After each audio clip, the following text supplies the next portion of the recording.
Rock bottom isn't the end. It's the goddamn foundation. You're not buried. You've been smashed into the pavement. Now build. Stop lying to yourself. This hurt, this shame, this feeling like you're worthless, that's fuel, raw fuel. Society tells you failure is final. Bullshit. Failure is information. It shows you what wasn't working, what you weren't working.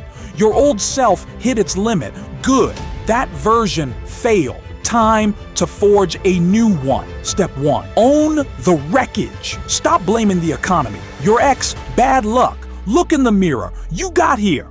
Only you get out. Self-pity is poison. Drain it.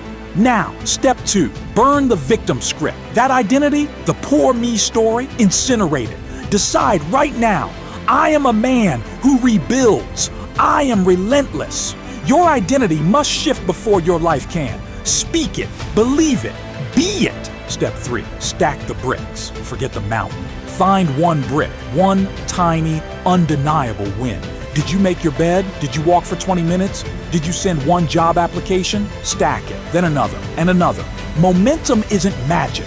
It's micro action, repeated, relentlessly. Rock bottom is your proving ground, your forge. Build your comeback, brick by brutal brick. Build it stronger, build it smarter. Build the empire your fall made possible. Build. By the way, if you're serious about building that empire, hit like and subscribe. More hard truths coming.